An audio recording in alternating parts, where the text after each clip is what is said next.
So we are back once again. There's Brandon. Looks like he just woke up out of bed. I did just wake up out of bed. I am exhausted. We did MMA today, and then the Mongolian Murder and Haley come in, and I had to use every bit of what I had left. And then I realized there's levels to the game of wrestling, and man, I'm exhausted. I have not been this tired in so long. I cannot even explain how tired I am. Yeah, if I can make it through this one without yawning at least 10 times, I'll consider this successful. Oh my gosh. So we've got UFC 270. Is it UFC 271? Yep, UFC 271. Israel Adesanya and I almost called him Forrest Whittaker, like Robert Whittaker. Different Whittakers. Same lazy eye. Yeah, same lazy eye. Coming up next weekend in Houston, right? Is this in Houston or where's this fight at? It seems like it's Little New Zealand, but yeah, it's Houston. Oh my gosh, there are so many champion friends on this card. It's insane. Well, champion and I mean just Kiwis and Aussies as a whole. But before we get into this card, make sure you guys like the channel, please. If you like it, like it. If you don't like it anyway. Subscribe to the channel, please, and share this and check out our Patreon. Of course, we go through this every time. We go over the fights right now, but on the Patreon, we give the actual bets. We make sure that we give you, because some bets, the bet isn't who wins or loses; it's a prop button, over or under. We might say somebody wins here, but then on the actual bets, just because we say, Brandon beat Santino, it doesn't mean you think Brandon's going to beat Santino enough to throw money on Brandon to beat Santino. And you shouldn't make that bet anyway. But we had a great week last week too. I do want to point out, like the Patreon, I think you posted 9, and I think that's what's kind of cool is just like we do with this show, we kind of do our own research and then we come together and we talk about it. You post up your plays and picks, your favorites of the week, and I post up mine. And a lot of people will take the ones that are matching and then they'll put that in theirs and decide that that's for them. But you went 7 for 9 and I went 11 for 13. That's pretty good. That's pretty good odds. It's not bad. I mean, it's better than the stock market better than Bitcoin at this point. Well, we had a rise today, but I'll continue. Yeah. All right. Well, let's get in it. Let's get in this fight. We've got, I'm going to call this dude Forrest Whittaker all day long. We've got a lot of fights on this card. Are there 15? 15. Man, that is too many fights. I was doing film and I'm looking at this and just scrolling like 5 times. When do these fights end? Like what time do these things begin? It's like a 3-day affair. It's like a Burning Man festival. Yeah.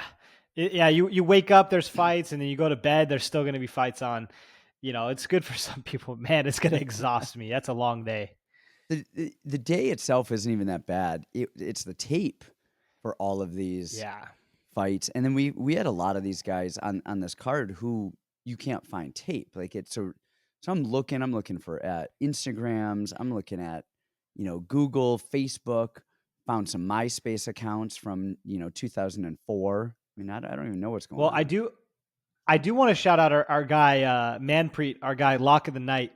He runs a service called Tape Index, and that, pardon me, I used to do what you did, just, looking all over the place, trying to find these things. And I thought I was pretty clever. They have everything organized there. It's $3 a month. So you can't really beat that. If you think film and you want to break it down, like that's the place to go. Go support Lock of the Night. Go get his Tape Index. It's just everything's organized and it's there. And they have stuff that sometimes I would never even find. Really? I didn't even know that. I know Lock has a lot. It'll save you so much time. Oh my gosh, I need to do that because I did not know about that. Lock, you've been holding out. I told Brandon, but not me. Let's get in it. All right. We've got Jeremiah Wells, Malkoun-Dobson. Like, how do you? It's like a double lisp. Yeah. Now, do you want to kick this off, or you want to let me do the honors? Do the honors. Do the honors. All right. Well, let me first pull up the odds here, because this one is really fascinating to me. Now, I think we told the story, and maybe you guys haven't seen it, on one of the shows, like kind of how I first got started in this, like doing it for real. Like I always messed around, but how I did it for real. the very first fight that I was like, all right, all the chips are down. Like, this is my big week. This is my first week ever, was Warlley Alves and Jeremiah Wells. And, we were at your house and we watched so much tape on Jeremiah Wells. He was the first guy that we sat down together and we watched a ton of tape on. And man, his tape looks horrible. It looks awful. Well, it's like he can't do anything right. We both agreed after watching tape that he was going to get murdered. It was like, gonna get murdered. He's horrible because Warlley does everything right. Like, Warlley hits hard. He's got good technique. Like, I think he'd have a little bit better cardio than Jeremiah. And then the fight comes and Jeremiah smokes him. It was gut wrenching. I mean, I lost so much money on that fight. All right. Now, I wanted to hope. Let me see. So Jeremiah Wells is a minus 230. He's fighting Malkoun-Dobson, who is Izzy's teammate. Apparently, he's got 100 kickboxing fights. He's got a 3-0 pro MMA record. Although, even with Tape Index, there's only 2 fights available. 1 kickboxing, 1 MMA. Conventional wisdom would tell you, okay, Jeremiah Wells, he trains at Daniel Gracie's with Sean Brady and Pat Sabatini. He's powerful. He's explosive. He's got good jiu-jitsu. And I agree with all those things. Do I think he's going to win here? Yes, I think he's going to win here. But man, I wanted to like him more. So I started back from the beginning, as I do with every fight. I don't just, I remember this last time. That fight with Warlley was incredibly impressive. The way that he just came out and blitzed him, he smoked him. But Warlley's a very conventional striker. This dude, Mathetha, is all over the place. He keeps good range. He's very unconventional. And the thing that I worry about is if Wells can't put him out in 1, right? And apparently this guy's the most crazy kickboxer you ever seen in your life. If he can't put him away in 1, then what? And I was hoping that he was just this amazing cage wrestler like we give Sean Brady or Pat Sabatini. But he's really not. His cage wrestling is not the same caliber and it's not the same league. Really what he likes to do is get in there and get a body lock and do big, strong takedowns. I think 3-0 Mathetha is not ready for the UFC yet. I mean, he doesn't even know how to fight MMA quite yet. I think Wells has been a guy around a lot of guys for a long time, and I think he belongs in the UFC. But to put crazy money on a guy that is going to have cardio problems, that's not the most amazing wrestler on a card that's, they're doing Izzy a ton of favors. Izzy and camp must know something that we don't know. I personally like Wells here, but not like I'm not going to be screaming from the Jeremiah Wells hill here. Yeah, I agree with you. I liked Mathetha's kickboxing fight that I saw. Hands were a little sloppy, but kickboxing hands can be kind of sloppy sometimes. People start swinging from their hips a little. They kind of flurry some punches. You have the bigger gloves, so you see that a little bit more. I liked his knees. I liked his head kicks. I liked his range. But again, you don't know. He's a ghost. He's a ghost in MMA. And Jeremiah Wells is a tempest. He is a destructive, massive storm, just destroying everything in his path. And the thing with the Warlley fight is it wasn't like it was an 8-second knockout and he got lucky. That went in the second round. And he did that the first round, and then he came out in the second round and did it again. I want to like Mathetha here as a dog just because you that high-level striking coming from Izzy's camp, like you said, they probably know something we don't, but we just don't know anything on them.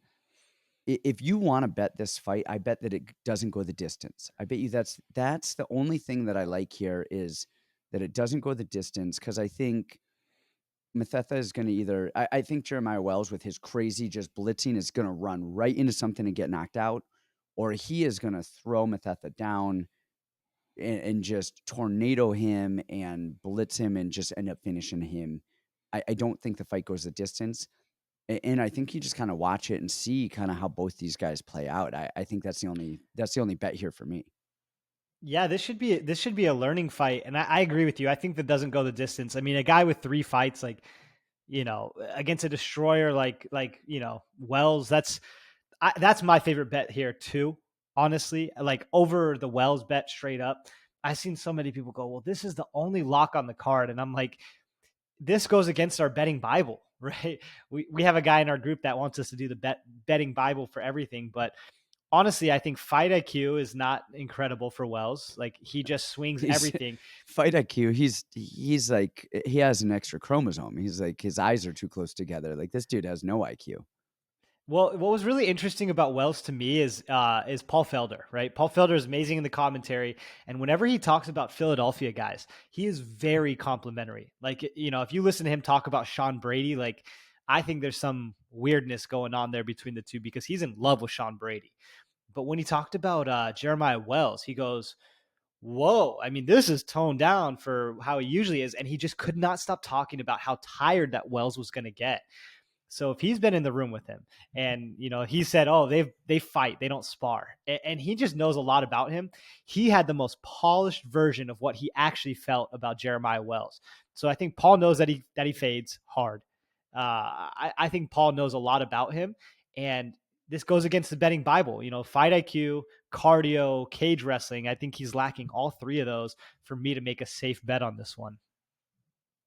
I agree. So, yeah.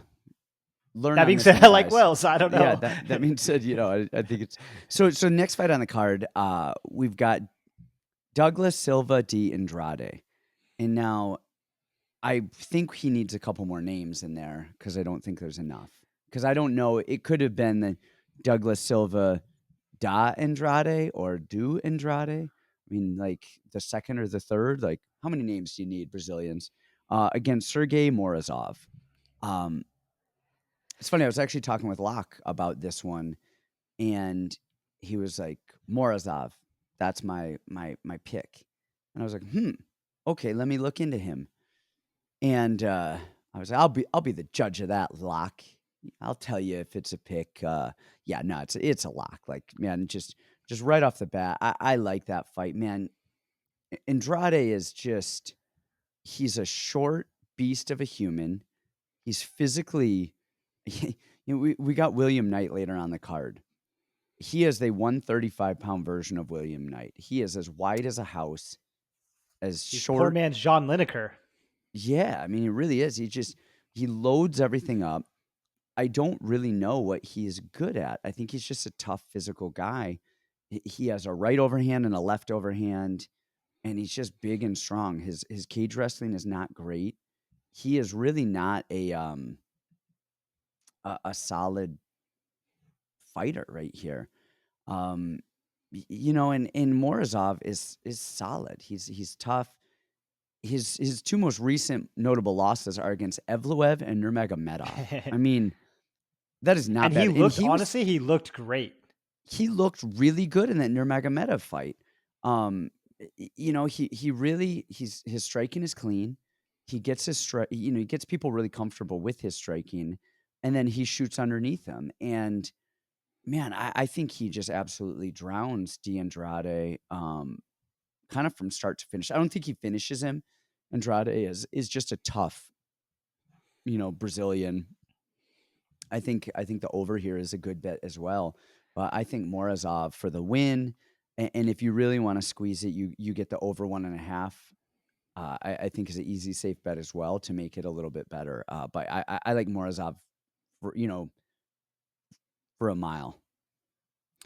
Yeah, I have to agree with you here. And this is a really tough card. I mean, if you really break it down and look at it, like there's a lot of these 50-50 fights here. This one to me is a 75-25 fight. Like, and so this is the brightest spot to me on probably the card here. You know, Andrade is old. He's old. Now he's physically incredible. I mean, I don't know how he passes USADA. Like the guy is a specimen. He's a freak. He's very actually he's an inch taller than Morozov, believe it or not. You would think he was Really? tiny. So that does concern me a little bit, his physicality and how big he is compared to Morozov. But Morozov is a good wrestler. He makes all the right decisions. He's at ATT. He personally does a lot of mitt work with Artem Levin, which just for me, I love that because I love Artem Levin. I love the Glory Kickboxing guys. That's like starstruck for me. I think he's clean, man. He just does everything correctly. The only thing that I worry about is how does he win rounds? How does he win rounds? And the thing that I worry about is that Andrade is so strong. How does Morozov get him down and keep him down and keep it away from a kickboxing match? Because honestly, if this is a kickboxing match, I could see it being very, very close. I mean, he put Perello to sleep badly. He's had a lot of high level competition and high level fights.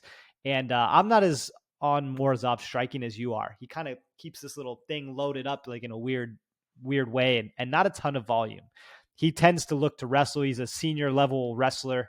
I still like him to get it done here. He's younger, he's faster, makes good decisions. He's been a champion and he's been very good in other organizations. I think M1. Um, but I would like to see him win rounds a little bit more impressively. Okay.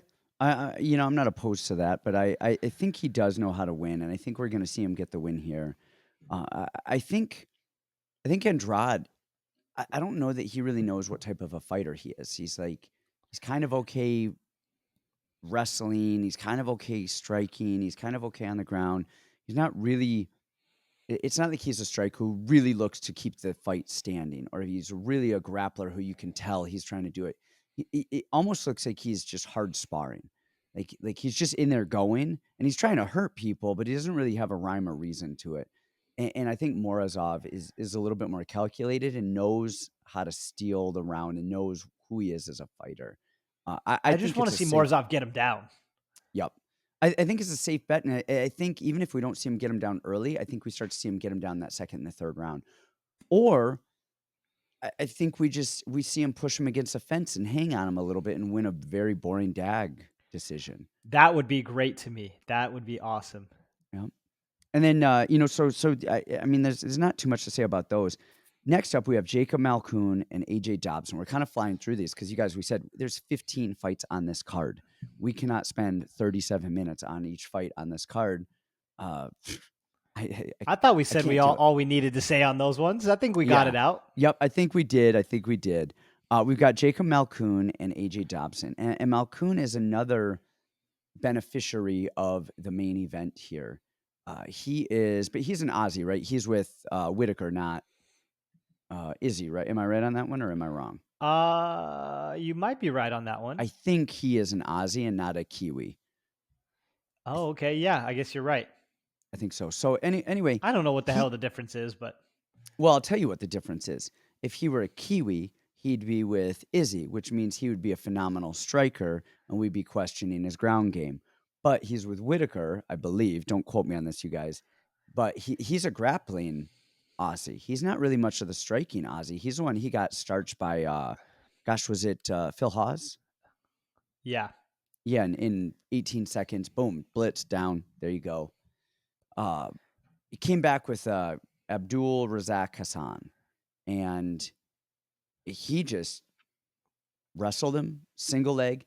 And I loved he would lift that single leg and then just trip the back leg right off the cage, put him on the mat, time and time and time again. And honestly, but Abdul Razak Hassan, we lost money with him because we said that Di Chirico was going to win, and he went and proved us wrong in 20 seconds. And that's what you got to watch out for him. If you can get by that first 30 seconds with Hassan, you're probably going to win the fight.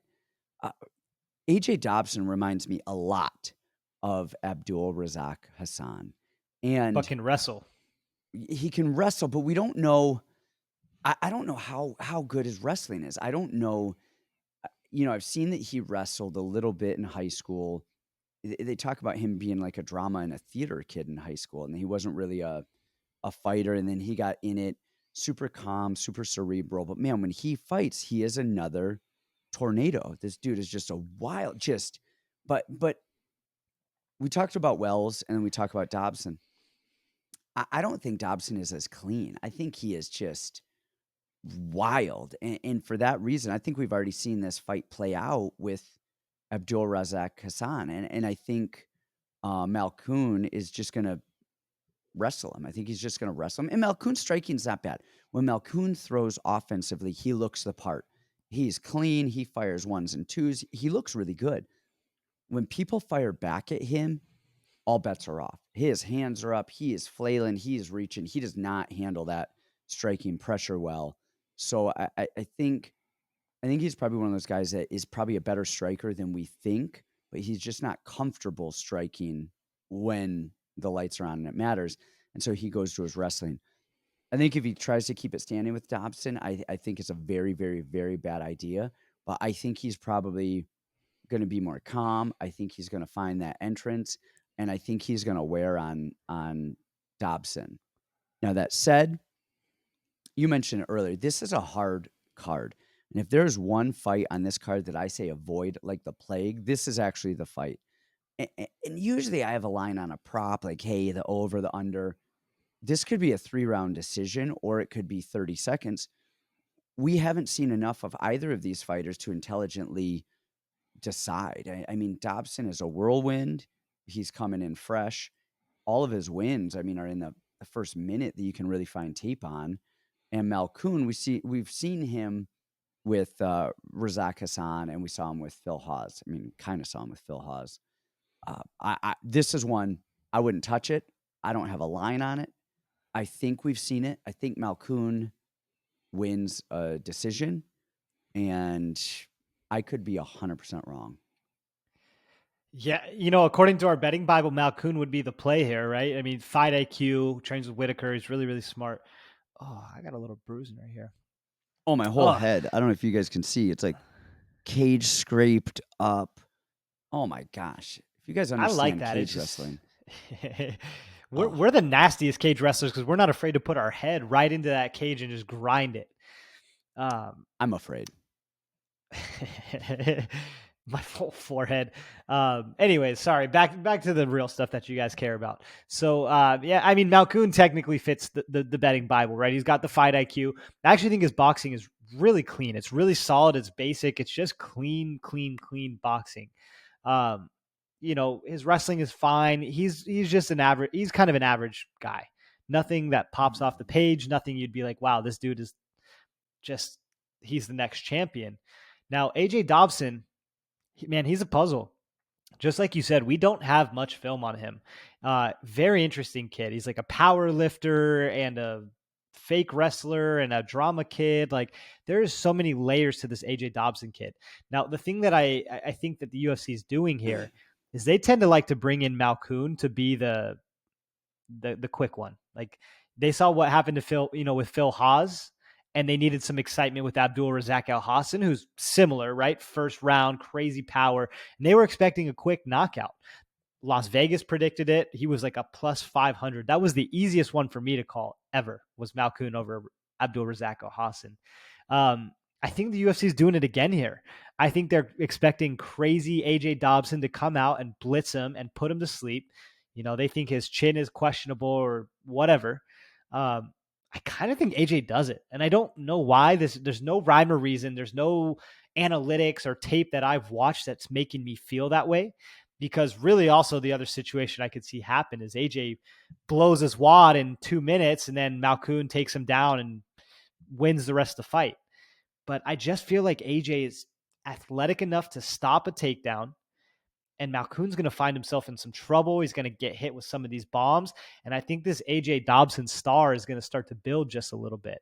They like him. He's got Coleman in his corner and, all this star power around him. Matt Brown is big on him and maybe in his corner. Like, I don't know. I think I'm with you. Avoid this fight like the plague, but I could see Dobson doing it just for the craziness hit he presents. Interesting. Man, we've got another main event beneficiary. I mean, these things. This is the most. We saw it a little bit with Nate Diaz, Baby Nick Assassin. Diaz. We saw it with Diaz, and we saw it with Moreno. But this is, I feel like, even more. This is like times 10. Yeah. We've got Carlos-Ulberg and Fabio Cherant. Fabio has come and trained with us, and he's done some time out here with Eric Anders' camp, and he moved to Stanford MMA. And I remember he was talking about, with a lot of the cage wrestling stuff, he really wanted to work it. And he was like, I'm bringing this back to Sanford. I'm going to drill that. And I was, I don't know, a little kind of salty. I'm like, hey, just stay here. But I remember one day Jones was in and he was working with John with some cage stuff. And we were just repping a few things. And he really picked it up well. The stuff that we were going over, it was not stuff that he'd done before. And he was a really smart learner, gets it. Cherant, I think, is the product of his own athleticism. And I think he's very fast. I think he moves very well. I think he's dynamic. And so he's got some good wins on his record. Not even good wins, like big names, but knockouts. And that's how he wins on the regional scene. But then when he fights these other people that are equally athletic, I think he lacks the skill set. And he does well until he gets knocked out or until he gets finished. So, he's got 3 fights between the Contender Series and the UFC. He's got 3 fights. One on the Contender Series, got knocked out flying knee by Alexei-Kammer. Then he's got 2 in the UFC, 1 stoppage by submission, 1 a knockout. But man, he looks the part. He looks the part until he's looking up, at the lights.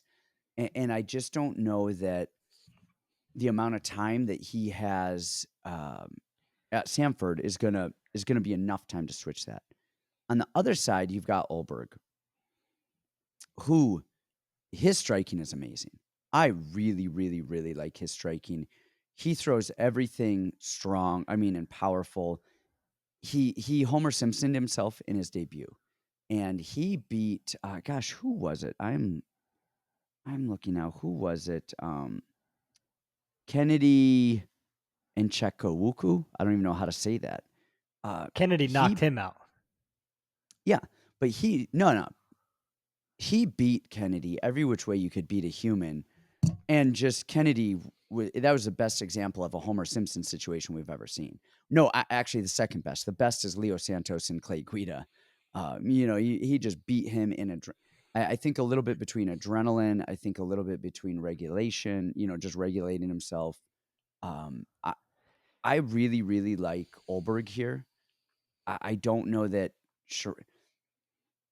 even we saw him get taken down a little bit and he scrambled and got back up to his feet and he defended well and got off the cage. He had a sense of urgency. He is going to know, training with the guys who he trains with, about getting back up, about getting to his feet, about doing that. I think he regulates his cardio much better this time. And I think that Cherant is just sloppy enough to get caught. I really like Ulberg here. What do you think? Who do you got? Am I nuts? No, I don't think you're nuts. Man, I just wish that Ulberg's cardio was a little bit better. And I know, we're talking about the Kennedy fight. And honestly, to the untrained eye, when you watch that film, you're like, man, Ulberg's got the worst cardio ever. And that's like, it's not really that true. It's like Kennedy sat there and kept a high guard and was a punching bag for the better part of that whole round. And then he, blew himself out. And then Kennedy just stuck in there and finished him. Right. So we've seen that happen before. We just talked about that. I don't fault a guy for trying to finish someone and getting tired trying to do it. But I did go back and watch some of his kickboxing fights, and I noticed the exact same thing. Even when he wasn't finishing these guys, he wasn't even trying to. He was just moving around the ring, and he was still getting so tired. I'm like, man, you're not even wrestling. You're not doing anything else here besides striking.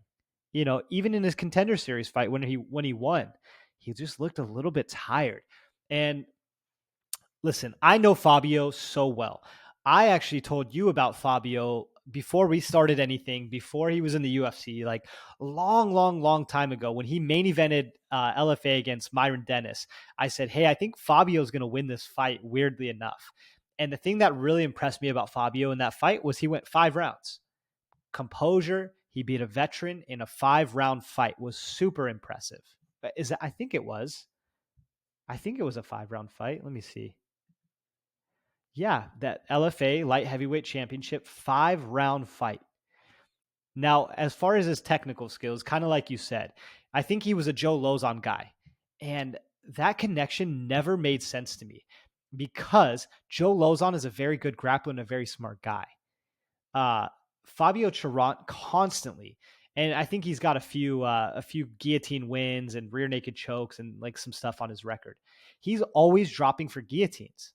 As a light heavyweight who takes so much energy to stand back up, he's constantly going for guillotines that he doesn't have.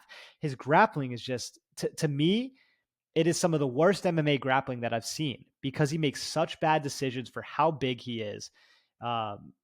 He could be so much better by just fixing the stupid. And he doesn't know that yet. And we saw that in the Alonzo Menafield fight where he tried to guillotine Alonzo Menafield, who is the last guy I would ever want on top of me, even if I had the guillotine. I like, forget that. I just think he makes the wrong decisions. I think Izzy and crew, I think they know what's up here. I still like Ulberg to get it done here. Yeah, I don't see a path to victory for Cherant here. And to me, it's just like cardio. To me, it outlasts Ulberg similar to the last fight, and then he comes on late. That's it for me. Yeah, I could see that. I don't know that it's gonna. I mean, that is always a path to victory, and it was the path to victory for Kennedy, whatever the heck his name is, for his last fight. I mean, that is. I don't. Cherant wants to fight too much, and that is what gets him in trouble. Is he's too willing to go in and brawl, and that's when he gets clipped. And I think Ulberg is going to oblige him with that. And I think unless Cherant wrestles a lot and early, I think it's going to be a very bad night for him. And I said this last. Oh, go ahead. I was going to say, and I don't think the fight goes the distance. If you don't want to bet a winner, I think you bet fight doesn't go the distance, because if Ulberg does get tired, he's getting finished. Otherwise, he's getting the finish in the first round, and I think that's the smart. If you don't like the fighters, bet that this one's not going to a decision, guys. Yeah, great call. I forgot what I was going to say, but great call. Oh, I do remember what I was going to say, because I talked about it last week with Carlston, Harris, and Shavkat. I said the things that makes Carlston look so great in the UFC is that erratic, like, willingness to fight and throw the hell down. And then we saw that with Shavkat, and I said this on the last podcast. If he reserves his energy and he fights like he should fight, he's going to get outpointed. He's going to get technically beat on every single level. And I feel the same way about Fabio. Is his shot is to bite down on his mouthpiece and throw bombs. And if he can't put out Ulberg with that and he fights technical, you're playing right into what Ulberg wants to do, and that's going to be a really bad night for him. Yeah, I think so. Next up, we've got Renato Moicano and Alex Hernandez. What's your stance on this one? Oh man, this is interesting. It's funny. We have a pretty big Patreon now. A lot of people in the Discord and a lot of people talking. And the one thing I always hear them say is, "I'm going to go watch tape. And I always wonder, do you know what you're looking for when you're watching tape? And I think Alex Hernandez is one of those guys that people, when they watch tape on guys, they go, man, this kid is explosive. He's amazing. He's incredible. And when I'm watching tape, I'm saying this guy doesn't really know what he wants to do as a striker. He is the most squared up striker I've ever seen. I mean, he just stands like, we're just facing each other. He's not narrow. He doesn't find his angles. He is just squared up with you. And then the other thing that he does is really interesting, and we see this with his teammate Dustin Jacoby, who's one of my favorite fighters. Dustin puts his head in there, right? He puts his chin out there, his head out there to draw people in, to make them swing on him. And then he moves his head and he counterpunches. That's the whole game, right? You're drawing people in, and it's a game. The thing with Alex Hernandez is he's squared up, already a bad stance, puts his chin out there, but never actually moves to counterpunch. He just throws right from there. And then really it's, at the end of the day, it's who lands first or who lands harder. I just think Alex doesn't have really an identity as a striker. And the Cerrone fight was just horrible to me. Cerrone was old, and we see his recent fights. He looks horrible. He's getting beat up by everybody. And he managed to just pick apart Alex Hernandez. He leg kicked him. He showed knees. He jabbed him. Like, the most basic strikes that you could have is what he just demolished him with.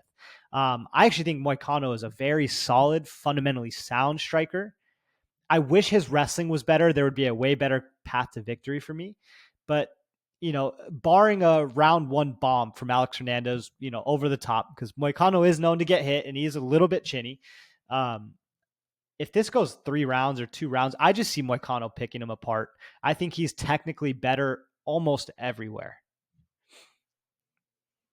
So I am looking really quickly. Renato Moicano. Okay. So he was a 45er. He moved up. He lost to Aldo. All right. At 45. He lost to Zombie at 45. And then he lost to Rafael Fiziev at 55. Like those are not bad losses. Like those are not bad And Brian losses. Ortega. Oh yes, he did. But that was a little bit further back. That's his 4 losses in his career. Those are his 4 losses. I could not have said it better. Like, did I write down my notes on Hernandez and you copied them and you cheated and you read your story first? So then now I look like I'm copying you. Yeah, what he said. Exactly. The biggest thing that you said is, what is Alex Hernandez's identity as a striker? What is he, a power guy? Is he a volume guy? Is he touch you?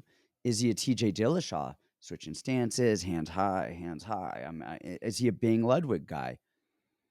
I think before he got to Factory X, he was I'm going to go out there and swing in your face because I'm athletic and fast, and I'm going to try and knock you out. I say that he actually has come and trained with us, and that's what he said. He said, I'm just going to go out there and try and kill you. And then people would still be there. And I didn't know what to do. And you see that. You kind of see that with the Cerrone fight is he just went in there to kill him, couldn't kill him, and had no plan B. That was just it. I think him trying to be a technician, I think you've taken away his physical attributes, his power, his explosiveness. Now he's trying to pepper people up, but he doesn't have the volume. And like you said, he doesn't have the head movement. He's square. He's trying to draw people in, but now his power is gone. I don't know what he wants to do. His wrestling is okay. If he times it and blasts you and gets you to the ground, it's decent. If you stop his initial shot, especially up against the fence, he does not have a plan B. He does not know how to run the pipe, take the back, switch, cage wrestle. Like he's either going to get it or he's not. He's either going to hit you or he's not. And he has all of the physical attributes. He is 1,000%. All of the physical attributes go to Alex Hernandez here. All of the fight IQ and the technical attributes go to Moicano. Moicano's a clean striker. He's got a good jab. He moves well. He's not the most powerful guy. He's not the fastest guy. He's not the most dynamic guy. The best thing about Moicano that I like is he is smart. His ability to adapt in the moment is phenomenal. He went out there against Calvin Kattar, and he was a boxer. And he's throwing, and I mean Moicano. Moicano was boxing Kattar, and it wasn't overly successful. And then he found an inside leg kick. And then he exploited the hell out of that inside leg kick. And then he started throwing the outside leg kick. And then he went back to the inside leg kick. And he was really eating Kattar up with those inside leg kicks and outside leg kicks. And then he comes back to his boxing and mixes it up. He knows when to attack, when not to, when to start, when to wrestle. He went against Jai Herbert, who's a good striker, and was like, nope, not today, Satan. I'm taking your ass down, and took him down and drowned him out. He's a smart, good fighter. And I don't know that Hernandez is going to be able to, because Moicano is going to adjust throughout the fight. And Hernandez, I don't think, is going to be able to make those adjustments on the fly during the fight. He has to knock Moicano out early and be ahead and just be winning, because Moicano will adjust and Hernandez is going to need to adjust. And if he cannot make those adjustments, I don't see a path to victory for him. And, betting wise, I think Moicano is a lock here. I wouldn't bet a prop. It could be early, it could be late, it could be a decision, it could be tomorrow or next year. I don't know how it's going to go, but I think I like Moicano. I like his brain. I like his ability to win a fight and find a way to get it done. I totally agree with you. And this was like really fascinating because their records are almost the same. And if I asked you the maturity level of Alex Hernandez, I think you'd say like he's green, he's still got stuff to work on, and he's got to mature a little bit. And then I would ask you about Moicano, and I think you'd be, oh, he's an ultra vet. And that's crazy for two guys that have almost the exact same amount of fights. You were right. He is an ultra vet, and Hernandez is still very developing with almost identical records. There's one fight off. You're right. So I think the safe play is Moicano here. A lot left to be desired, but yeah, I think he's our ultra vet of the week. That's our guy. Yeah, I think you might be right. Next up, we have Mana Martinez and Ronnie Lawrence, and this actually might be. We're talking about Sergey Morozov as being a solid lock. I think maybe I'm gonna have to look at some of these other fights as we're talking. I think the pick of the night is in this fight. What do you think? And you're gonna say Ronnie Lawrence, and I'm gonna question you why? Why? Because I think Mana Martinez is just overrated. I think he's Why very though? overrated. Why is he overrated? I think his striking is rudimentary. He doesn't have good wrestling, and he has bad cardio.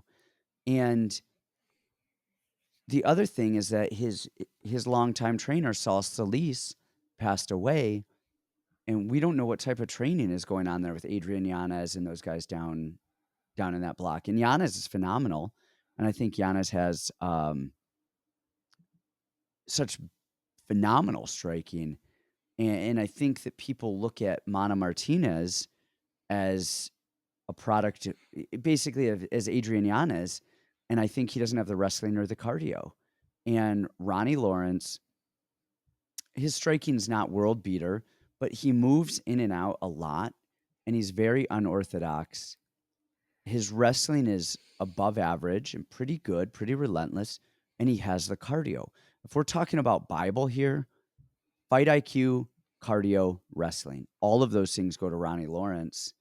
And I don't know that Mana Martinez has a high cardio, a high fight IQ, or a high wrestling defense. He's a decent striker who throws hard, who's dynamic early. And let's not get this twisted. All right, I rag on Charles Rosa all the time. We know this, right? Oh my God. Mana Martinez had a split decision with Guido Canetti, who is probably the lowest guy on the roster in terms of skill and ability in the 135-pound division. I'm glad you said in the 135-pound division because I was going to say Danilo Marquez, fuckers. I told you guys. we bet who do you fight? Almeida. Almeida. Yeah, I bet Almeida. I won on that, but I thought he was a better offensive wrestler than you give him credit for. But anyway, Mana Martinez. He has a split decision with Guido, who has the worst cardio in the division by far. And I think he out-cardioed Mana. So now I don't even know. I mean, this is his fight with Guido. I can't even believe we're talking about this. I cannot even believe that we're talking about this. His cardio is bad. His fight IQ is bad. He barely beat one of the worst guys in the division, and that was by missing weight by 5 pounds. I can't even fathom that this conversation is occurring. Well, let me just say this. I think Ronnie wins here, and I think probably handily. I just can't stand some of the things that Ronnie does, and I also think we're valuing a win over Vince Cachero so much. I mean, if you've seen every betting line that's come out, Ronnie Lawrence can't even make it to the scale. So we'll even see if this fight happens because he'll be waddling in with a towel again. A win over Vince Cachero, that's what everyone's going crazy about. Like, come on, man. Like, come on. He does a lot of movement and crazy shit, and then he wrestles you, and then he can't hold anybody down, so he's all over the place again. He's spinning constantly. Like, I wanted to go Ronnie Lawrence by a mile here and go like, oh, this is the easiest one. Why are we even talking about it? You know, just keep it simple. Don't overthink it. But the amount of spinning shit that he does, all I can see, Mana does have death touch. Like, I will say, for a 135-pounder built the way that he does, he one punch KOs people brutally. Like, it is kind of crazy when you see it. Like, Yanez doesn't do that like that. He's volume and he'll light you up, but Mana puts people to sleep. And all I can see, like, every time I was thinking about it, I was like, okay, Ronnie's going to come out and do all this stuff. Mana shows one knee and then he doesn't shoot. And then he does some spinning thing and Mana just goes boop and puts him out. That was just the thought that went through my head. Now, we don't need to spend a lot of time on this. I think you're right about Ronnie. I think, he's at Sanford. He wrestles a lot. He can't hold anybody down. His striking is, come on. I think Mana is better than people give him credit for. I think he's better than what people think that he is. And I think Ronnie is nowhere near as good as people think that he is. And I think Ronnie still gets it done here. I don't want to go like, call me crazy on Mana or anything like that. But if Mana KOs him, you heard it here first. This is the best podcast in the world. I don't think he's going to KO him. Generally, Generally, the punchers lose against the technicians. And I'm not saying Ronnie's some great technician, but he checks the boxes. His cardio, his wrestling, his fight IQ.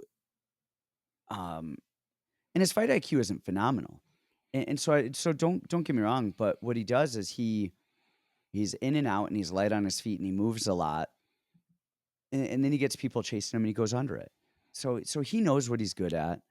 And I like him here. I love this spot here. Well, okay, you want to talk about his split decision with Ronnie Lawrence. You forgot to mention that first round KO over Ricky Turcios. Yeah, I mean, hey, he's knocking people out. Like, I'm not saying he's not. I mean, he's able to do it. I hope he does it. I hope I have a lot of money on it and he still does it. Man, I don't know. I'm not him. I'll have to see some more out of Mana before I could even remotely get on that train. All right, next up, William Knight, Maxim Grishin. Man, Knight, we talked about earlier. He is a house of a human. Like, how he was going for a guillotine, might have been on Alonzo Menafield, and he's like kind of pushed up against the fence, and he looked like the Hulk. Like, his arms were the size of my waist. Like, that dude is a brick house. And I'm not saying he has good cardio, but being it's built good for how he looks. Yes, being built like that, it's not bad. And he almost Derrick Lewis is a little bit. He almost knows that his cardio is kind of bad, so he kind of knows to like not do a lot, and then explode, and not do a lot. Not at the intelligent level that Derrick Lewis does, and he doesn't have the skill set that he does. But man, and it's funny in his striking, he really just doesn't do a lot and backs up. There's not a lot going on. Throws a couple of kicks here and there. Looks very basic. Chin up in the air. His chin is like as high up as it can get all the time. It's like a Pez dispenser, that chin. But man, when people come in and swing on him, he is just throwing softballs from the ground. He is just chucking right. I don't even know if you can call him a right hook or a left hook. It is just a right haymaker and a left haymaker. And then he repeats right haymaker and left haymaker. But man, he sits people down. He knocks people out. And then even if he doesn't, they back the hell up because they know what they're getting involved in. His wrestling is not great.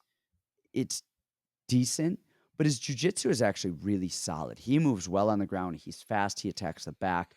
He really knows what he's doing on the ground. Do you know more about his jiu-jitsu pedigree? I just know that he's really into it, and he actually has a pro grappling match scheduled on Tapology right now too. So clearly that's something that he really likes and he focuses on and he talks a lot about. And I think he actually just had a couple other grappling matches recently over the last few months. So I like him. I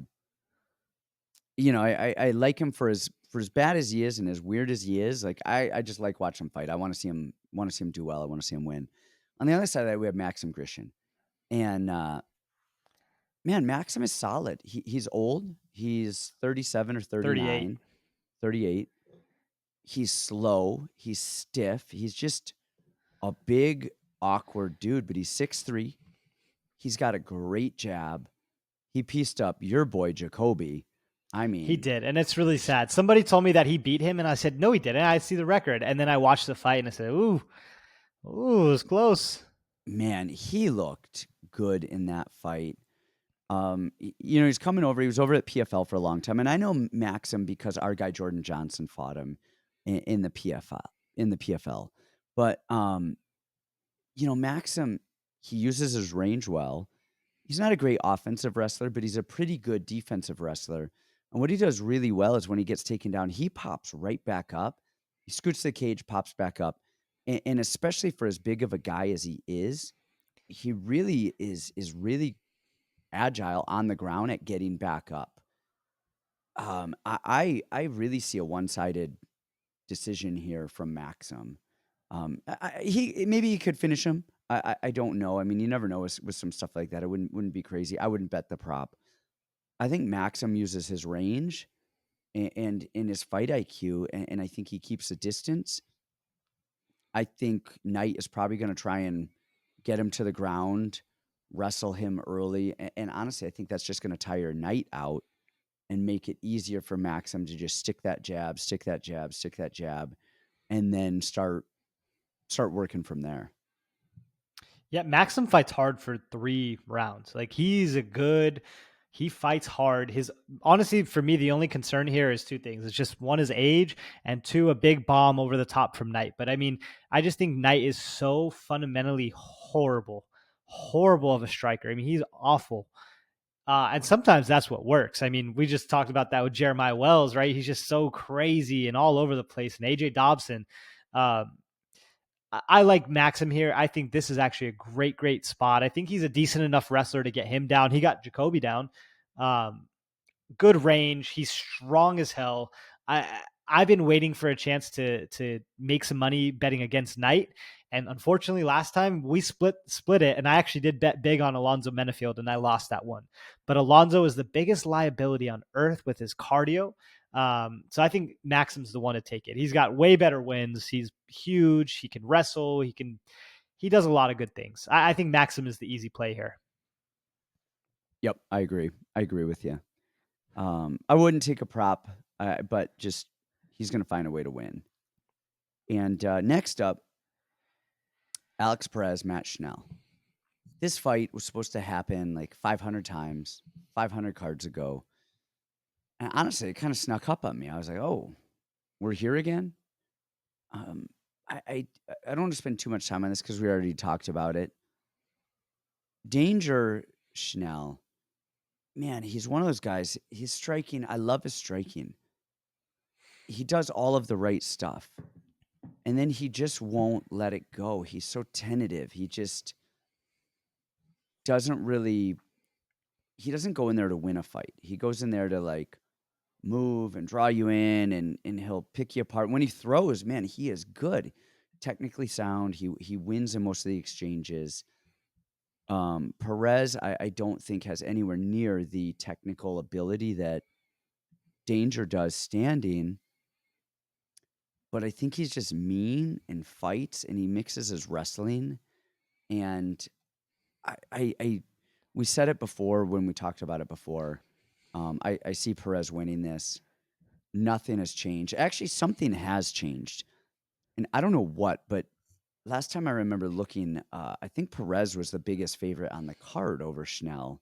And I don't know what other lines are big or not, just off the top of my head now. It's been a couple of days. I think he was minus 400 over him. And when they were supposed to fight, and when they were supposed to fight before, I think he was like minus 200. And I don't know what happened. I still like he was Perez he was here. about the same. Was he? Yeah, at the closing before the fight got canceled, he climbed up. He was like minus 340 and then went to minus 400. And you know what's funny is like it's all about perspective, how we talk about it. And we've talked about this fight a lot before. Now we're not going to make you go back. We'll give a little breakdown, but I was looking at the card that it was on. It was on the Poirier Oliveira card, which was like tough from top to bottom. Like, it was a lot of tough ones. Like, that was Jillian Robertson. That's where Tony Kelly and Randy Costa and Ryan Hall, Blanchfield. In hindsight, these didn't seem that hard. Bruno Silva, Tai Tuivasa, Dom Cruz. But at the time when we were breaking it down, we were like, I kind of like this one. I know he's the biggest favorite, and this is a really bright spot. And then we're looking here and we go, is there any way you could justify minus 400 for Alex Perez? Just that spread is a little bit crazy to me. When all the other fights, you could just flip a coin and they're all even money fights on the rest of the card. Perspective, I think, is a little bit everything here. I do think Perez is just a little bit more game, a little more diversity with the wrestling and the strikes and the calf kicks. But for me at minus 400, and as good as Matt Schnell is, it's probably one that I end up sitting out. I think you're right. I think it's too rich. I think Schnell is good. I think Perez is good. I think Perez wins it. And if this was a minus 150, great. At minus 400, man, Schnell he's crafty. His jiu-jitsu is good. His offensive striking is great. His defensive striking he just gets hit with stuff he should not get hit with. And again, that calf kick by Perez. I think Perez wins it. I'm probably not going to touch it with my money anywhere. I just don't see there's a reason to. You got Ronnie Lawrence. It's a parlay buster. It's expensive. Yeah, honestly, it's a. I don't think it's in the same realm, and we'll get to this later. Kyler Phillips, I think, is a minus 400, close to it, and I'm starting to really like Kyler on that spot. But man, at that price and seeing some of his performances where he looks great until he fades, like you get some lines like this, and honestly, the line here, and I'm not saying to do this, I don't think Schnell wins. But if you want to get crazy on a line, you throw a small amount on Schnell to bust the parlay. That's the one. This is, Holly Holm, beating Ronda Rousey right here. This is, I mean, those. I'm not saying it happens, but you're not betting. You got two Perez skilled people. You're not betting. Don't bet Perez at minus 400, folks. Alrighty, what do we have next? And we've got Modafferi and Casey O'Neill. It's the people's main event. It's the people's main event. For you guys out there, I actually watched tape on this one, you son of a bitches. All right? I watched tape on this women's fight, and man, I think Brandon and I are in a little bit of a disagreement here. But I can't believe this. Honestly, I can't either. I am always against Roxanne. I always am kind of a hater of hers, and not for anything other than I don't think she does a lot of stuff well. I think she's just kind of there. She's an adequate enough striker. One thing I always really ragged on her about was her physicality, and I think she just kind of got thrown down and manhandled a little bit, and I just wasn't impressed. And then I feel like she's gotten a little stronger. I don't know what her strength and conditioning routine is. And I think her wrestling has gotten a little bit better. Her wrestling defense and her ability to get up off of the ground and to not stay there. And the thing with Casey O'Neill is a big favorite, you guys. She is a jiu-jitsu girl. Her wrestling is not great. Her striking is not great either. Her wrestling, what it does, though, is she doesn't win wrestling exchanges. She creates a scramble, and then she scrambles on top, or she scrambles in these weird positions, and she scrambles well. And that's what she does, and she finds herself on top. And she's got some really good ground and pound. She's got some really good crafty jiu-jitsu. If she had a little bit better offensive wrestling, I would pick her here in a second. If she had a little bit better striking, I would pick her here in a second. And I know Macy Barber had a torn ACL when she fought Roxanne, or she tore it in the fight or something like that. I think Roxanne, and again, you guys, I am not big on Roxanne. She's on a huge losing streak.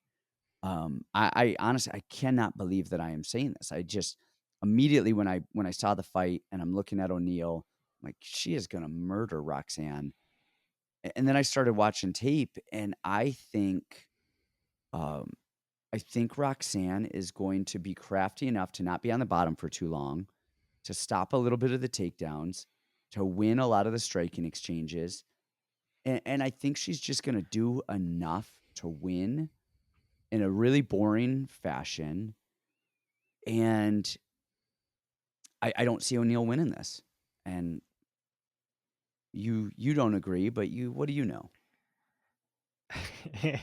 Maybe a little bit. I could not disagree more. And I watched a lot of tape on this one, and it wasn't Roxy's losses that were apparent to me, because they put her against two Brazilian powerhouses that are, bigger and stronger than you and I combined. And I don't think that's fair, and I don't think that's a great matchup for her. The Casey O'Neal one is a lot different. It's not Tyler Santos, it's not Viviani. This is a complete different matchup. But what actually alarmed me the most on Roxanne was her win against Andrea Lee. Andrea Lee, that fight got me betting against Andrea Lee her last two fights, and has lost me so much money because she looked horrible against Roxanne. And even she had bright spots. She's slow. She's clunky. Her wrestling is not great. She was literally just touching Roxanne and pushing her, and Roxanne would fall into the cage. She was just falling all over. I think Casey is, first of all, her striking looked not great against Antonina. Say what you want about Antonina, but her striking is decent. It's fast. It's calculated. Like, she's a good striker. In case got beat until she didn't, until she's a bulldog, and she got her down and she put it on her. And actually, Antonina made some good choices, not good choices, but she did some things well on the ground there. And Casey was able to find her way back on top, get top position, land nasty ground and pound until she broke her down and she won the fight. If the UFC is not telling you they want Casey O'Neal to be the next star, I mean, this is the fight. And if she can't win this one, I don't know how long her career is going to go. I think Casey's just so mean. Her wrestling isn't awesome. Like, please, I don't want anyone to think that that's what I'm saying. I think she's the bigger, more physical girl, which is what we talk about. And she's going to find a way to get Roxanne down. Roxanne's a black belt, and she knows she's a black belt. So she thinks everything she can, is magic that she touches when she's on her back. And I think Casey ground and pounds her into oblivion. I think this is such an easy one. Don't overthink this one. You got 40-year-old Roxy versus up-and-coming star Casey O'Neal. I can't wait to fade her, but it's not here. So for the record, I think Roxanne is 39. So, well, if there's only one way to find out. You're right. I am actually not going to bet this, because I don't trust Roxanne enough to bet money on her at all. And like you said, Casey O'Neal could come out there and just starch her. I don't disagree with that. I think you said it with AJ Brown or Dobson. She's AJ Dobson. He said, all the smart stuff is saying the other guy, but for some reason I'm thinking Dobson gets it done here. Malkoun is a smart bet, and that's where I'm at with Roxy. Like, O'Neal is a smart bet. I don't know why I think Roxanne is going to rain on her parade. The bet here, though, in Roxanne's last 11 fights, 10 of them have gone the decision, regardless of win or loss. This fight is probably going to a decision. And if you want to bet it, bet the over 1.5, 2.5. I think that's an easy play. I'm not going to touch it because I don't know why. I don't know why.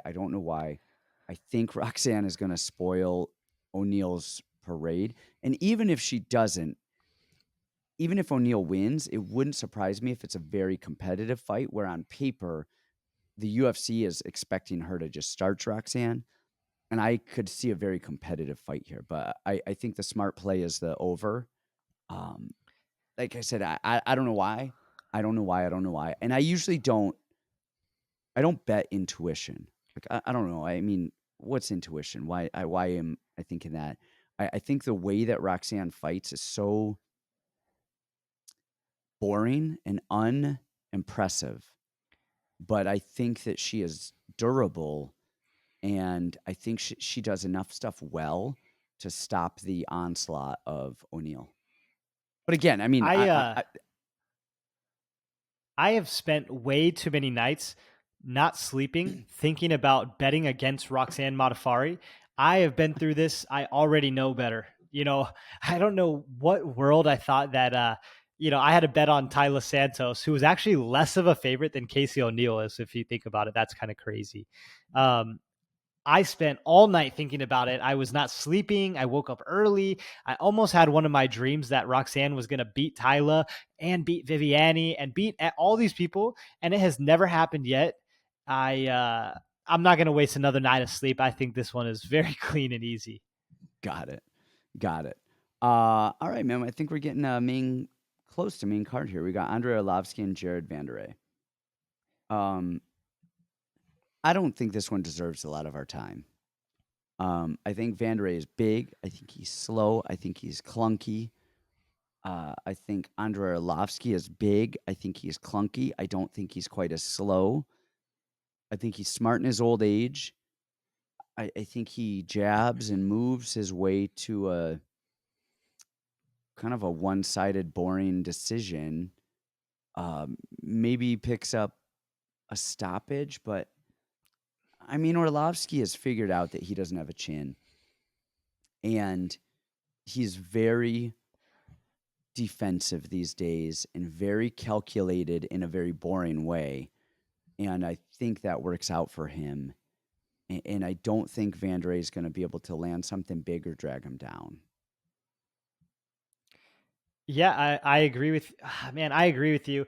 It's just this one's like such a minefield to me because it's gonna come the day where Arlovski's done, he gets put out and he has to retire. It's coming soon. He's 42 years old. Jared Vanderaa, love him or hate him, he's only 28. So he's still technically in the prime of his career. But watching the styles of these two guys, right? Andrei Arlovski's last fight was Carlos Felipe, who's constantly going forward and putting pressure, just swinging bombs. Vanderaa really doesn't do that. A lot of times he's standing there staring at you, waiting for you to punch first. So we have two counter punchers that are just kind of standing there.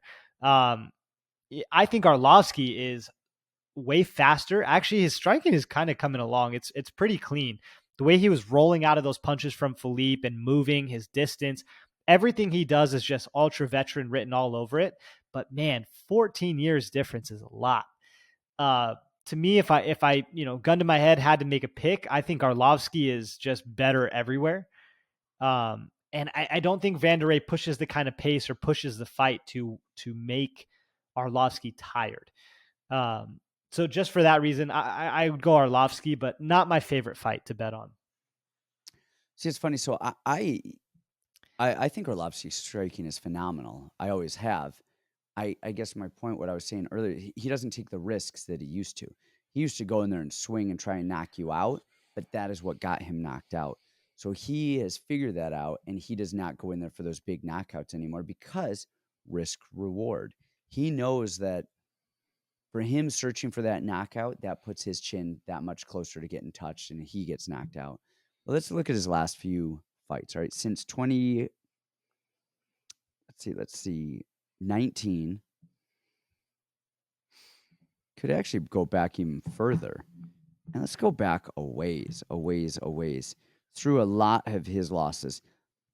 2016 and 17, he had those knockouts, all right? He had a lot of finish. He got finished. Stipe finished him. Overeem finished him. Barnett finished him. Francis Ngannou finished him, all right? Then he had a stretch, 1, 2, 3, 4 fights, 5 fights, 6 fights, 7, 8, 9, 10.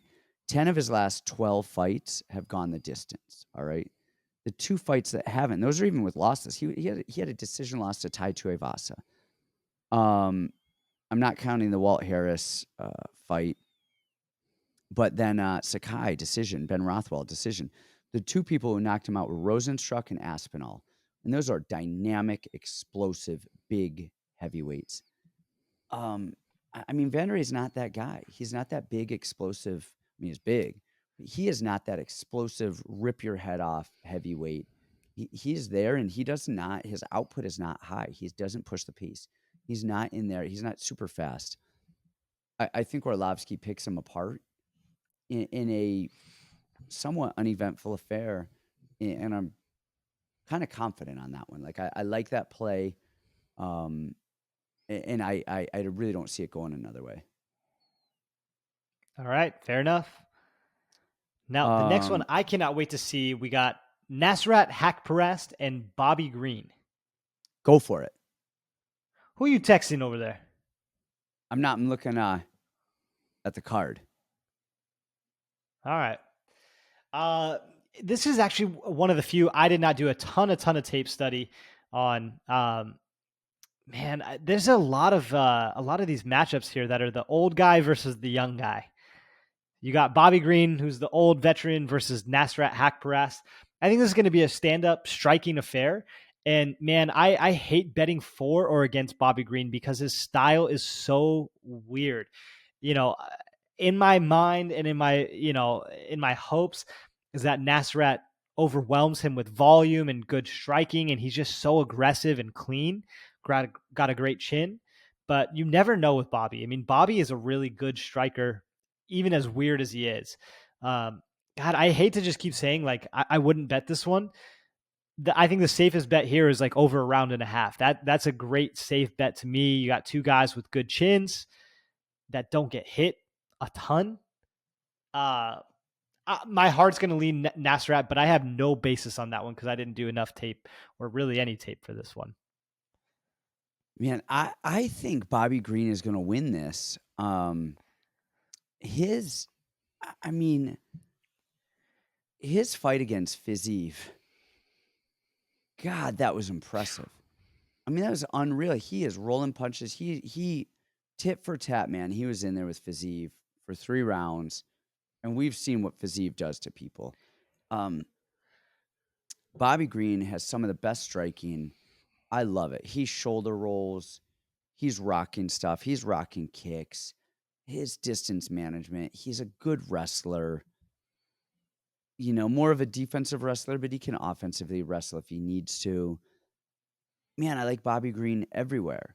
My issue with Bobby Green is I feel like sometimes he's just in there fighting, and he's not like, oh, am I winning this round? Oh, there's 30 seconds left. Let me steal it. Let me put the stamp on it. I just don't like, he's just there doing his thing. And it's very effective. It's very effective. It's very hard to deal with. It's very hard to plan for. He's so good everywhere. But I feel like sometimes he lets rounds and fights kind of get away from him just because he's chilling on the cage with somebody on a single leg and they're not getting him down, but he's just okay being there instead of getting off of the cage. And with Hasparat, gosh, I don't know why that seems so weird to me to say that right now. I was really big on him when he fought Hooker.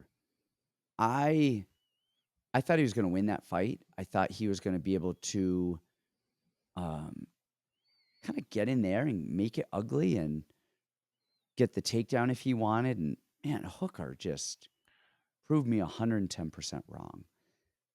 And then I went back and I'm looking at Hasparat's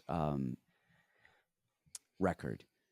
And Haqparast? I mean, yeah, just whatever, Haqparast. Hasparast. Hasparat. He lost to Marcin Held. He beat Mark Diakasi, beat Thibault Guati, Joaquim Silva, lost to Drew Dober, beat Alex Munoz, beat Rafa Garcia, lost to Dan Hooker. And then I started questioning myself, like, why in the hell was I so big on him? I mean, Rafa Garcia is tough. He's actually way better, I think, than people kind of think. I think he's solid. Munoz, great wrestler. Munoz, good wrestler. But these are Joaquin's not world beater really guys. tough. Bobby Green has really fought and beat a who's who. And honestly, I think this is if he can't get by Bobby Green, then I think that it kind of tells us where you're at in the division. Because Bobby Green, I don't want to call him a gatekeeper to the UFC, but he's a gatekeeper to that top 10. If you can beat Bobby Green, you can find yourself in that top 10 and you're going to do well. You know how to win some fights. And if you can't, doesn't mean you're bad at all. It just, you're probably not going to crack the top 10. Um, I think I like Bobby Green here, but I think I like your over more. And I think Bobby Green is just slick. I think he's hard to get hands on. And I don't think he's going to take some hard punches. I don't think Nasrat is going to hurt him here. I don't think he can hurt him. And I don't think he's going to get the takedown. And I think Bobby Green is going to find the win. I could definitely see that playing out. Again, this is a completely biased pick, just like Marc-Andre Barriault last week, and we see how that one played out. So I would listen to the coach on this one, then go Bobby Green. Go Bobby. Now we got Kyler Phillips and Marcelo Rojo. We are creeping up to the main event. We've talked about Kyler a lot on this show. And for as good as he is, for the amount of skills that he has, the disparity between his skills everywhere and his fight IQ is huge. Just the disparity between those two things.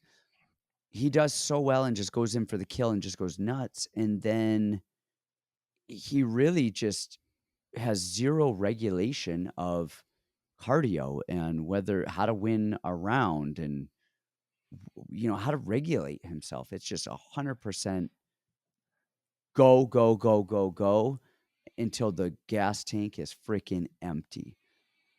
I mean, he is a good wrestler. He's a black belt in jiu-jitsu. I know he's a brown belt. I think he got his black belt. No, he's a black belt. He's a very good black belt. Yeah. He's under Tonquinho, I think. No, I think he trains with him a lot now, but I think he actually got his black belt from his instructor in California, who he trained with before he moved to the lab. Don't quote me on that, but I'm almost certain. And I hear things about him, though, that are unbelievable on the mats. Like his jiu-jitsu is supposed to be phenomenal. His wrestling is phenomenal. His striking, it's funny because it's very good, but it's more dynamic than, it's almost like Showtime Pettis when Showtime Pettis was Showtime Pettis. Man, jumping off the cage, flying stuff, moving around, not traditional in the sense at all. Like a lot of openings actually with his striking, but he moves so well and he's so athletic that he lands that stuff. On the other side, you have Rojo, who's an Entrim guy. I think he's the jiu-jitsu coach down at Entrim where he just fought. I don't know what Brandon Moreno, trains out of. And he's tough. He's in your face. He is there, and I think he's good. I think he's tough. I think he's tough. I don't know if I call him good. I think he's tough. I just don't know what type of problems he's going to pose for Kyler outside of does Kyler punch himself out, and is he just there long enough to capitalize? I was actually on Tim Welch's show earlier today, the podcast, Sugar Sean's main coach. And he was talking about Kyler, and he said Kyler was in kind of a bad spot before that Paiva fight. Not anything weird, but just he'd gotten some bonuses. Head might not have been on as well, might not have trained as much, and kind of might be in a better spot for this next one. If he learned anything from that last fight, even a little bit, because first of all, I thought he won that Paiva fight. I thought he won it. He lost a close split or decision. A draw, at the very least, a draw. Very least a draw. I think if he regulates himself even marginally, he wins this fight. And I think this is his fight to lose. He should win this fight. He's on the main card of a pay-per-view. They want something dynamic and fun and explosive to occur. And they're pushing Kyler here. I think he'd have to really screw up to lose this. Kyler is probably the second most phenomenal talent I've ever seen in my life. And, I've been in the room with guys like Henry and all kinds of UFC fighters around him every day. And Kyler, to me, is just like, dang, this kid is so talented. If I could be that talented, I wouldn't be hosting this podcast. I'd be doing that. The thing with Kyler, you said if he learned anything from the last fight, the thing with Kyler is arrogant. Kyler knows how good Kyler is. I'm sure he talks about himself in third person too. I wouldn't count on him to learn anything ever. And I don't mean that like from a martial arts perspective, but I think he just knows how good he is. And I don't think he sat down and went like, man, I should have done this and done that. Because in every fight, we see it continually. He got tired in the Song Yadong fight, and then he came back out and did the exact same thing against Paiva. So counting on him to learn anything to me is a bit of a stretch. But the talent disparity here between him and Rojo is not in the same universe. It's not even comparable. And I think we got to thank our lucky stars for two things. One, that this matchup is made, and I guess three things. Two, that Jourdain and Rojo had as close of a fight as they had until it finished. And three, that Kyler lost that last fight. Otherwise, these odds would be minus 800. You this would be an unbettable fight for you. But at minus 400, I know it's expensive, but you're getting one of the best 35ers in the UFC against a guy who's a relative newcomer and kind of a middling average guy. Now, do I think there's a path to victory? Of course I do. It's, Kyler Rojo weathering the storm and then coming on late. Of course, there's always that path to victory. But like you say all the time, let's choose the better fighter. They win 90% of the time. And you have one of the best guys at the 35 division on a deep discount here because of the two previous fights. So to me, this is going to be a no-brainer here. I say don't overthink this one. I'm with you. I am with you. Man, we're getting down to things.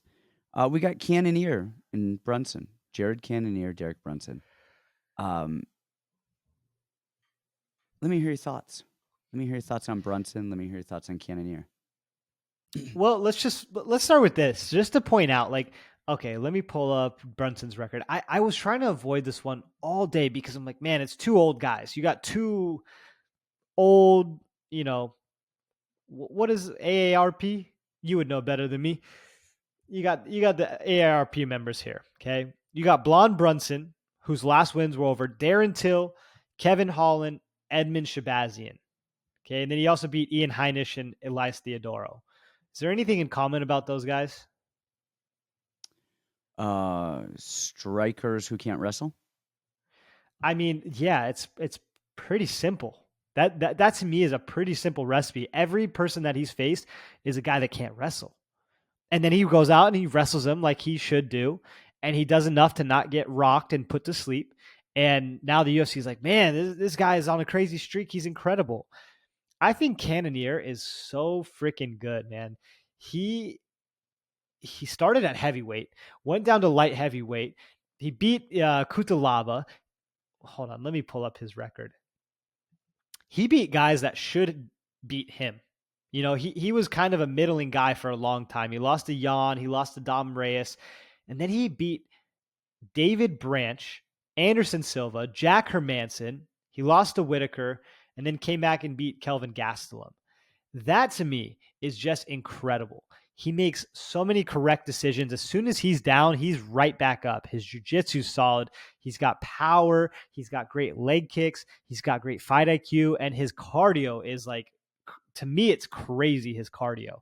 I think this is a don't overthink it fight. And this might be one of my favorite spots on the card also. I think Brunson gets hit way too much. And if he's not dominating the wrestling, then what?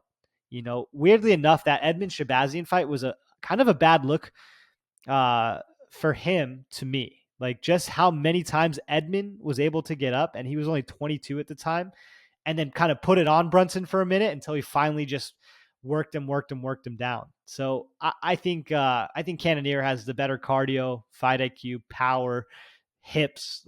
I just think he's gonna smoke him here. I'm with you. I think everything goes to Cannonier here. I think what's even more telling than that Shabazian fight was the Kevin Holland fight.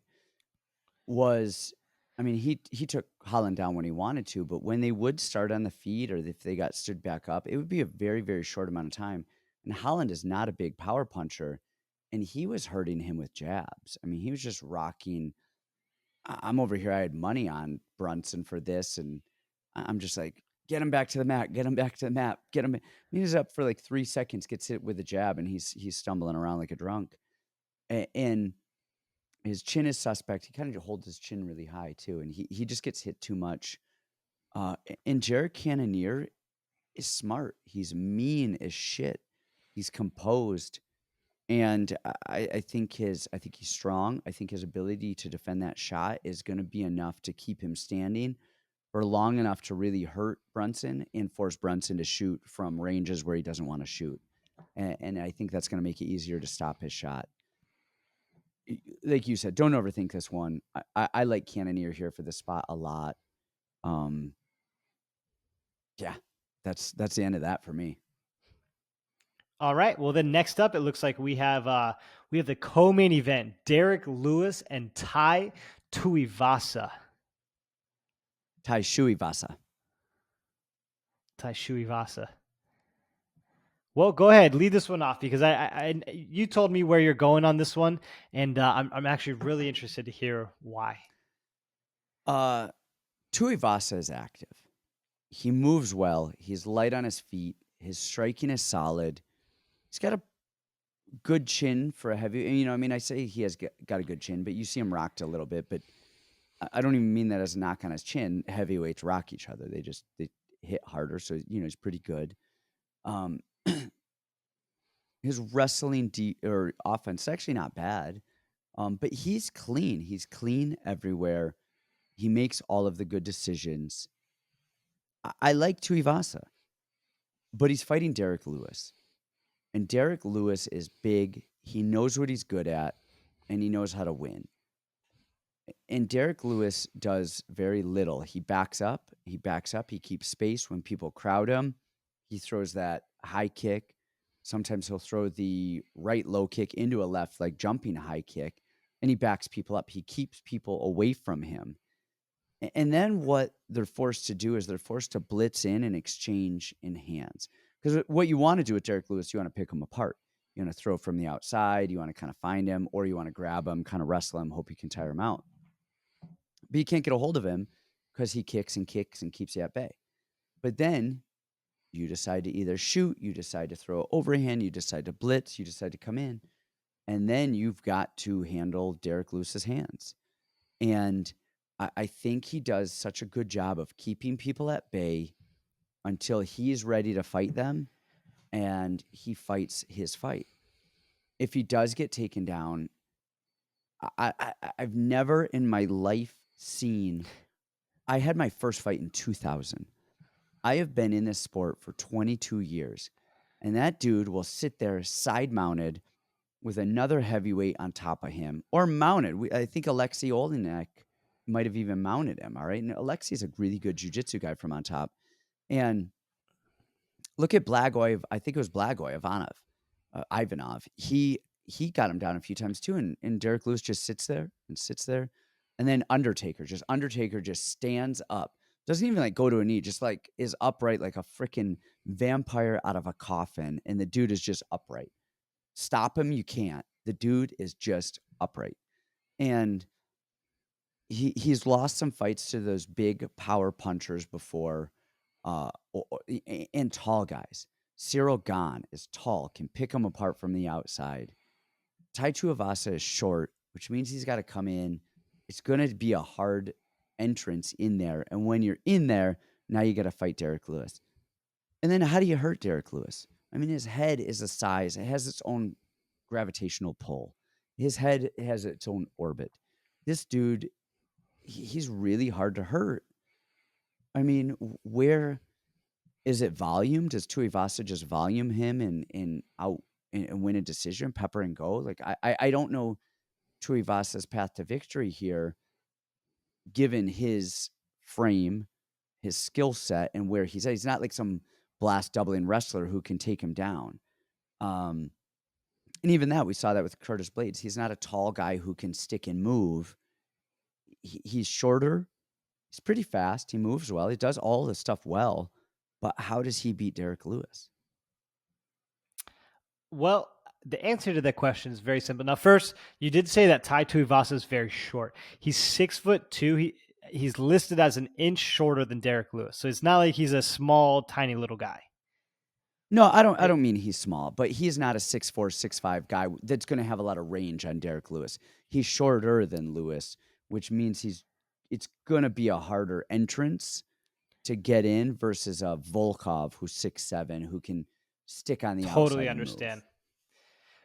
Now, here's my take on this. I love Tai Tuivasa here, and I don't know. I don't think I'm a Derrick Lewis hater.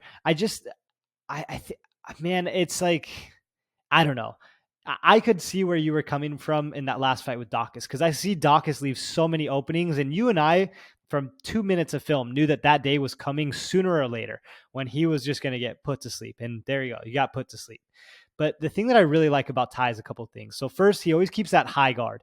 He's hands up, he's chin down, he's very clean, very weirdly technical for how you would think he would be.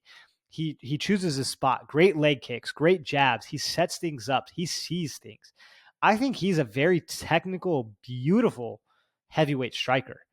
Now, okay, say nobody knocks each other out. It's a 3-round fight. There's no knockouts, right? And that's very possible. Between these two guys, between Derrick Lewis being hard to hit and Tai Tuivasa having a good chin and a good high guard, it's very possible neither guy knocks each other out. The way that I see it is Derrick Lewis on his back foot, which he loves to do. He's always backed up against the cage. Tai Tuivasa just picking him apart with a jab, with a low kick, with a jab, with a low kick. Volume. I love that fighting style for a decision. Now, if it doesn't go to decision, you have 28-year-old Tai Tuivasa versus, how old is Derrick Lewis? 36, 38, something like that? I don't know, 21 or 54. So he's 37 years old. So, conventional wisdom tells me take the younger fighter. Now, sometimes we throw that out the window with heavyweights. I just like the fighting style. I just like the high volume. I think he hits so freaking hard. I think he's got great leg kicks, and he mixes things up well enough to I just don't think Derrick Lewis is going to win a striking fight with Tai Tuivasa. I've always been high on Tai. You've hated on every Tai pick I've ever made, and he's won every time.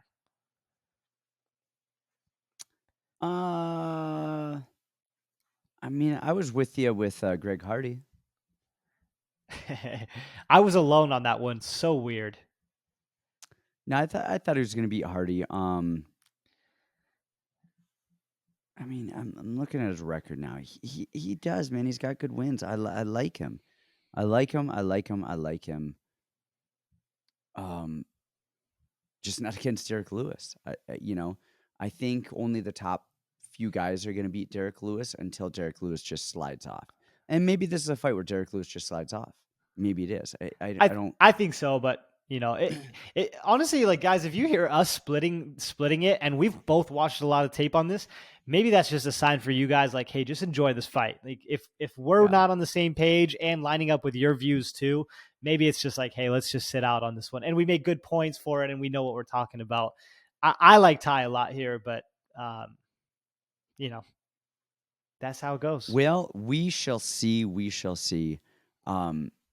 At heavyweight, one of the things I really like to bet is a chin. And man, Derrick Lewis has the freaking chin.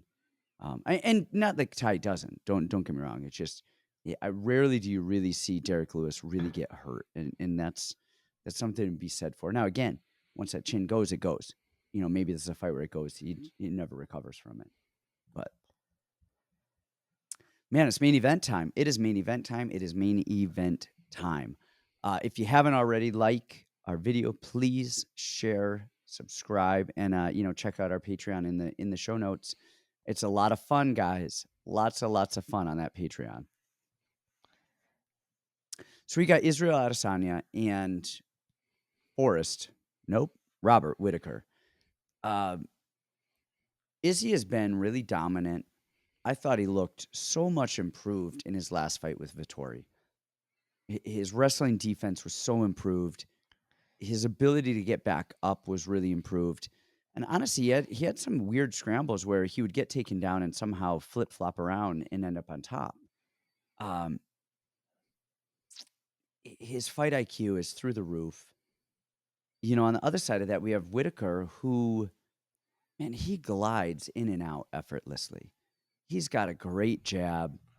He mixes his kicks up well with his punches. I wouldn't say he's a great wrestler, but he's adept at wrestling. He's a decent wrestler, and we saw with that Cannonier fight a little bit where he'd shoot and slide out and take the back, and so he doesn't always try and do the power thing. I thought he looked really good in his last few outings. I thought he was winning the Izzy rounds, both of them. It was 2 rounds in his last fight. I was there live, front row, not even front row, like 10 feet from the octagon, because I was sitting there with Henry and Paulo, and Izzy jumped over and started flipping Paulo off right afterwards, and I'm just sitting there like, oh, hey guys, like this is happening. And I remember thinking Whittaker was winning that round, the first round, and then he got rocked badly toward the end of it. And then I remember thinking that he was winning the second round, and then he got knocked out. But I also thought Jimmy Rivera was beating Peter Yan in all 3 rounds until he would just get dropped at the end of those rounds and just really beat up. And that's what says something about these high-level guys. They can lose and lose and lose portions of rounds, but they're calculating and they make adjustments and they find a way to win, whether that's by knocking somebody out or by stealing the round. And I think Jan Blachowicz gave the blueprint to beat Izzy. Be taller or tallish, close to Izzy's height, use reach, and then wrestle him. And then Vettori was like, oh, I found the recipe. Jan did it. I'm going to take him down, and I'm going to tire him out. And then when we're back on our feet, he won't move as much, and I'll be able to strike with him. And that didn't work that well. I mean, it really didn't. And so I think the blueprint to beat Izzy is there. I think you got to be tall and you got to be able to wrestle him. I think a John Jones would give Izzy fits. I do not think Izzy would fare well with John Jones, just height, reach, ability to wrestle stylistically. He does great with Vettori because Vittori's just too short.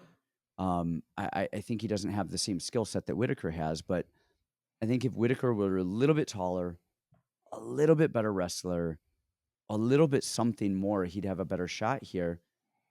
But I think Whittaker actually moves a lot like Izzy in the sense of those low hands, glides in and out, flows, very fluid, not the same style, but his movements, the way that he moves his head, the way that his hands are low, the way that he closes distance. I just think Izzy is better at it. And I don't think I want Whittaker to win. Not because I like him or anything, but just all of the stuff that Whittaker has. Watching all of the film on Whittaker, since he fought Izzy, I'm like, gosh, Whittaker's going to win. Like, he's winning this. And then I'm watching Izzy going, no, he's not. It's just, he can't do it. I am so on board with you. It's like it's just that champion aura, and that's very real. Now, I don't think Whittaker is too much bothered by like the champion aura, but I think maybe it's the confidence that Izzy has in himself. And what it really reminds me of is like when Conor McGregor fought Eddie Alvarez. There was something so special. You couldn't bottle that. It was just like such a crazy feeling. And then he went out there and put on the performance of a lifetime. And I feel like Izzy now, that is every performance for him. He is just that like just crazy energy, static. Like, I'm going to go show you guys I'm the best in the world.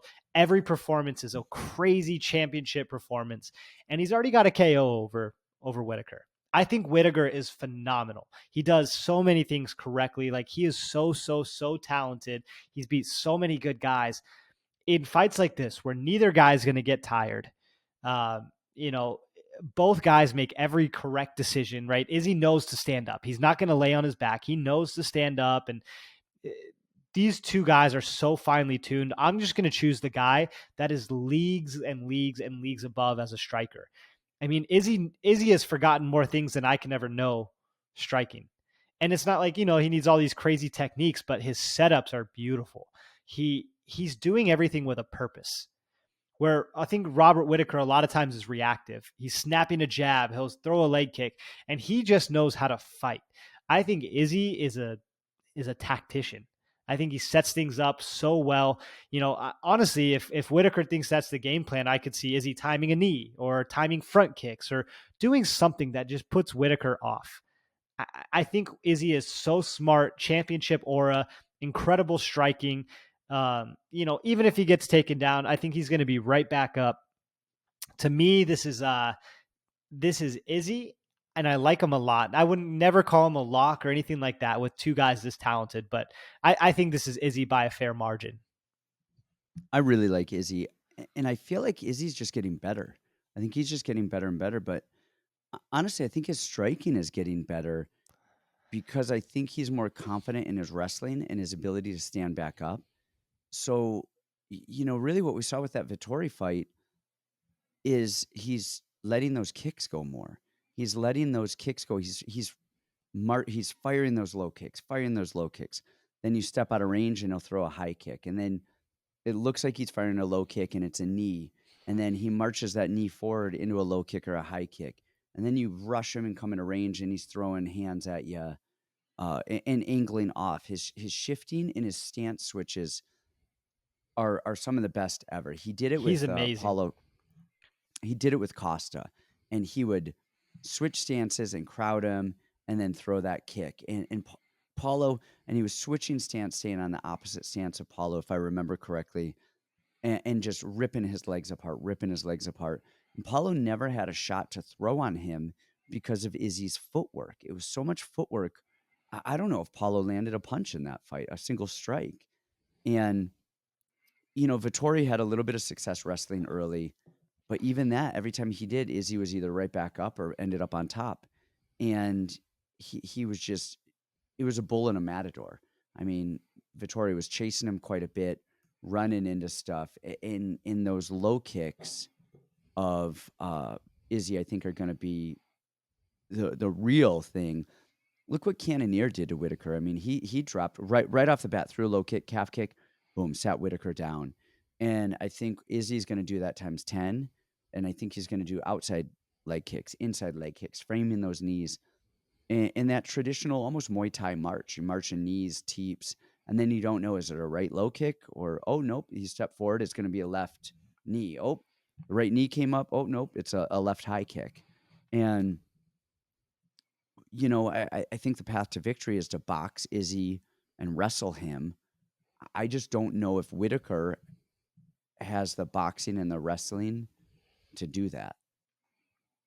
He's the fastest guy in the room, and he's the most athletic guy in the room always. But now you get a guy that's fast, athletic, and extremely technical.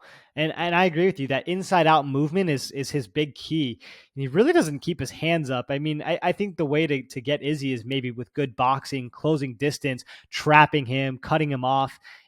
And even then, he's still so good. And Whittaker doesn't do any of that. He one off jabs and then follows it up. That leg kick's going to add up. It's going to ruin the spring in his step. I think Izzy fights a lot more conservatively this time than he did in that last fight. And I think I think he runs away with this one. Yeah, I think Whittaker on that first fight was throwing combinations. It was the third and the fourth punch that were landing on Izzy. But we haven't seen him do that much since. We've seen him kind of pick people apart. And if he's going to beat Izzy, he needs to brawl. He needs to brawl. He's got to get inside. He cannot be pretty with this. He's a pretty striker. He's a pretty fighter. He does stuff very well. If he is going to beat Izzy, if he's going to get his belt back, he needs to be tough and sloppy and bite down and go. And honestly, just pray to whatever gods he prays to and hope that, One hope that lands. yep, hope something lands. Well, this All has right. Well, I been think a that does great it for show. us. Yes, I think we're out of here. It has been fun. I'm off this week to, where am I going? Houston for Fury. We got Bobby Moffitt fighting. We've got a couple guys in LFA who are fighting this week. You guys look out on the Patreon because we've got Brandon's got some LFA picks that are coming up. I might throw a couple LFA picks on there as well because I know a lot of these guys on the card. Other than that, we will see you guys next time. Thank you as always. And make sure you guys comment. You always do. You always do. We need more, we though. love. Tell us how you feel. We need more comments. We love it. We love it. We love responding to you guys, interacting with you guys, whether it's on the comments on YouTube or on the Discord. So definitely hit us up. Let us know what you guys think, and we'll see you next time. Peace.